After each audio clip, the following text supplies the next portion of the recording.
నమస్కారం అండి. నేను doctor Ratnakar, consultant orthopaedic surgeon, Apollo hospitals, Hyderabad. చాలామందికి మోకాళ్ళ నొప్పులు వస్తున్నా భరిస్తూ కాలం గడిపేస్తూ ఉంటారు.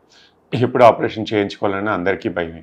ఆపరేషన్ తర్వాత చాలా నొప్పి ఉంటుంది అని చాలామంది భయపడుతూ ఉంటారు. ఆపరేషన్ తర్వాత నొప్పి గురించి ఆలోచిస్తున్నారు కానీ ఇప్పుడు బాధపడుతూ దాన్ని కాలక్షేపం చేస్తున్నారు అని దాని గురించి ఇప్పుడున్న జీవితం గురించి ఆలోచించుకోలేకపోతున్నారు. ఆపరేషన్ చేయించుకోకుండా చాలా కాలం గడిపేద్దామండి, ఇంకో 2 సంవత్సరాల తర్వాత చూద్దాం అని ఆలోచిస్తూ ఉంటారు. దీనివల్ల వచ్చే నష్టాలు చాలామంది ఆలోచించరు. లైక్ చాలామంది నడక కుంటుతూ నడుస్తూ ఉంటారు. కాలు వంకర పోవడం వల్ల నడుము మీద భారం పడుతూ ఉంటుంది. కాళ్ళు 2 ఉంటాయి, నడుము ఒకటే ఉండాలి. సో ఈ బ్యాలెన్స్ అంతా నడుము మీద పడుతుంది. మోకాలు నొప్పి ఉన్న వాళ్ళకి యూజువల్గా 50-60 సంవత్సరాలు దాటిన వాళ్ళకే మోకాలు నొప్పులు వస్తాయి. ఆ టైంకి చాలామందికి నడుము నొప్పి కూడా ఉంటుంది. కాలు వంకర పోయినా ఆ బ్యాలెన్స్ అంతా నడుము మీద పడి చాలామంది నడుము నొప్పిని పెంచుకుంటున్నారు అన్నది తెలియక కాలక్షేపం చేస్తూ ఉంటారు. నేను నడుస్తున్నాను, నా పనులు అయిపోతున్నాయి కదా అని అనుకుంటారు. ఇంటి నుంచి బయటకు వెళ్ళడానికి కష్టపడుతూ ఉంటారు. ఏ ఫంక్షన్కి వెళ్ళరు. నడవాలంటే భయం. నడిస్తే నొప్పులు వస్తాయి కదా, నడవటం మానేస్తూ ఉంటారు. మనిషి నడవకపోతే ఆరోగ్యం కుంటుపడుతుంది, దానివల్ల చాలా నష్టాలు ఉంటాయని చాలామందికి తెలుసుకునేసరికి చాలా సమయం పట్టేస్తుంది. మోకాలు నొప్పుల వల్ల నష్టం చేస్తే మోకాళ్ళకు కాదు, మోకాలు ఎప్పుడన్నా ఆపరేషన్ చేయించుకోవచ్చు. నడక తగ్గిపోతుంది. నడక తగ్గిపోయడం వల్ల మీ జీర్ణశక్తి తగ్గిపోతుంది. హార్ట్ అండ్ లంగ్స్ పర్ఫెక్ట్గా పనిచేయడం కూడా లేదు. ఆటోమేటిక్గా దాని కెపాసిటీ కూడా పోతుంది. ఈ అన్బ్యాలెన్స్డ్గా నడవటం వల్ల కుంటుతూ నడచడం, దీనివల్ల కూడా నడుం బ్యాలెన్స్ తప్పి డిస్క్ ప్రాబ్లం అనేది పెరుగుతూ ఉంటుంది. ఒకదానికొకటి ఖచ్చితంగా లింక్ ఉంటుందండి. మోకాళ్ళే కదా అని చూస్తే పూర్తి ఆరోగ్యం కూడా క్షీణించే అవకాశం ఉంది. వీళ్ళని మోకాళ్ళ నొప్పితో బాధపడుతూ ఇంట్లోనే కూర్చునే వాళ్ళకి 1 కిలోమీటర్ నడవాలి, ఎప్పుడైనా నడవాలని పెడితే వాళ్ళు నడవలేక ఆయాసపడుతూ గుండె దడ పెరిగిపోయి కూర్చుండిపోతూ ఉంటారు. మనకి తెలియకుండానే శరీరంలో ఎన్ని మార్పులు జరిగిపోతూ ఉంటాయి నెగ్లెక్ట్ చేయడం వల్ల. మోకాళ్ళకి ఆపరేషన్ అని ఖచ్చితంగా తెలిసినప్పుడు ఆపరేషన్ చేయించుకోవడం ఉత్తమం. మనిషి అన్నది నడవాలి. కాళ్ళకి పని అంటే నడకే ఆరోగ్యం అని గుర్తుపెట్టుకోండి. నడవకపోతే నాకు నొప్పి లేదు, నేను కూర్చుంటాను, తడపా ట్యాబ్లెట్ వేసుకుంటానంటే మీరు కాలక్షేపం చేస్తున్నారు. దానివల్ల చాలా జరిగే మార్పుల్ని మీరు గుర్తించలేకపోతున్నారు శరీరంలో. దీనివల్ల దీర్ఘకాలంగా మోకాళ్ళు వదిలి వెన్నుముక్క ఆపరేషన్కి వెళ్ళాల్సి వచ్చిన వాళ్ళు ఉంటారు. కొంతమంది నాకు 10 సంవత్సరాల క్రితమే చెప్పారండి, అప్పుడు భయం వేసింది, ఇప్పుడు నాకు తప్పట్లేదు, చేసేవాళ్ళు ఎవరు లేరు, నేను కూర్చొని లేవాలన్న భయం వేస్తుంది అని వస్తూ ఉంటారు.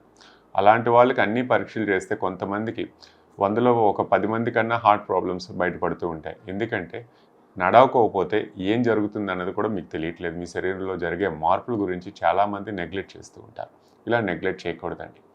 నడిస్తేనే ఆరోగ్యం. మోకాలు నొప్పి ఉన్నా నడవాలి. మోకాలు నొప్పులు ఉంటే రెస్ట్ తీసుకోండి అని సలహాలు చెప్తూ ఉంటారు. అది కూడా తప్పే.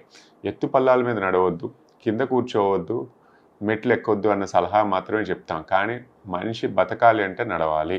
అదొక్కటి గుర్తుపెట్టుకోండి. నడకుండా ఆపరేషన్ తర్వాత వచ్చే నొప్పి గురించి భయపడతారు కానీ ఇప్పుడున్న ఇబ్బంది పడుతున్న నొప్పి గురించి ఆలోచించరు. ఆపరేషన్ తర్వాత నొప్పి 1-2 రోజులు పోతుంది. ఆపరేషన్ నొప్పి ఎక్సర్సైజ్ అంటారా, ఆరోగ్యంగా కదలిక ఉన్న వాళ్ళు ఎక్సర్సైజ్ కండబలం బాగుంటే ఆపరేషన్ తర్వాత చాలా తొందరగా కోలుకుంటారు. చాలా కాలం నడవకుండా కుర్చీలోనే కూర్చొని ఇంట్లో పట్టునే ఉన్న వాళ్ళకి కండరాలన్నీ వీక్ ఉంటాయి. వాళ్ళు ఎప్పుడు ఎక్సర్సైజ్ చేయరు, ఫిజియోథెరపీ చేయరు. ఆపరేషన్ చేసిన తర్వాత మేము వదిలేయకుండా కండబలానికి ఎక్సర్సైజ్లు చెప్తాం. దాన్నే ఫిజియోథెరపీ అంటాం. లేచి నడిపించడం, నడవటం బాగానే ఉంటుంది, కూర్చొని లేవటం కష్టం, ఎక్సర్సైజ్ చేయలేను, అమ్మో నాకు భయం, దానివల్ల అంటారు. ఇలా భయపడుతూ ఉంటే కండరాలు ఇంకా వీక్ అవుతాయే తప్ప స్ట్రాంగ్ అవ్వదు. ఎవరికన్నా ఏదైనా ఎక్సర్సైజ్ మొదలు పెడితే బాడీ సర్దుకోవడానికి కొన్ని రోజులు పడుతుంది. దాన్నే ఫిజియోథెరపీ నొప్పులు అంటాం, లేదా ఆపరేషన్ తర్వాత నొప్పులు అంటాం. ఈ నొప్పులకి ఎప్పటికన్నా భయపడతారు, పెరుగుతూనే ఉంటాయి. ఆరోగ్యంగా ఉండి ఆపరేషన్ కన్నా ముందు కూడా ఎక్సర్సైజ్ చేసుకోవడం ఉన్న వాళ్ళకి చాలా తొందరగా కోలుకునే అవకాశం ఉంటుందండి. ఎక్సర్సైజ్ అన్నది ఎప్పటికైనా మంచిదే. ఎంతకాలం చేయాలన్న దానికి ఏమీ లేదు. ఎప్పుడు ఆరోగ్యంగా ఉండాలన్నా ఎక్సర్సైజ్ ఆపరేషన్ ముందన్నా తర్వాతన్నా చేసుకుంటూ ఉండాల్సిందే. 2-3 వారాల్లో ఆ నొప్పులన్నీ సర్దుకుంటాయండి. అది కూడా మనిషి పరంగా, వయసు పరంగా అందరికి ఒకేలా ఉండాలని కూడా లేదు. ఎక్కువగా ఇబ్బంది పడతారు, ఎక్కువగా అనుభవిస్తున్నారు నొప్పి అన్న వాళ్ళు చాలా తొందరగా కోలుకుంటారు. ఎందుకంటే ఆపరేషన్ నొప్పి వాళ్ళకి నథింగ్ అండి, ఇంతకుముందు అనుభవించిన దానికన్నా. తక్కువగా అనిపించే వాళ్ళు, సుకుమారంగా ఉన్న వాళ్ళు కొన్ని రోజులు ఇబ్బంది పడటం సహజం. కాకపోతే ఇదంతా తాత్కాలికం. ఆపరేషన్ తర్వాత వచ్చే నొప్పులు చాలా తాత్కాలికం అండి. బట్ ఫలితాన్ని చూసుకుంటే ఈ నొప్పుల కోసం మాత్రం భయపడద్దు. దీనివల్ల మొత్తం ఆరోగ్యాన్ని క్షీణిస్తుంది, దాన్నే నష్టపోతూ ఉన్నారు, జీవితం నష్టపోతూ ఉన్నారు. పోయిన కాలం రాదు కాబట్టి సరైన సమయంలో ఆపరేషన్ చేసుకొని దాని ఫలితాన్ని కూడా ఎంజాయ్ చేయడం కూడా ఇంపార్టెంట్ అండి.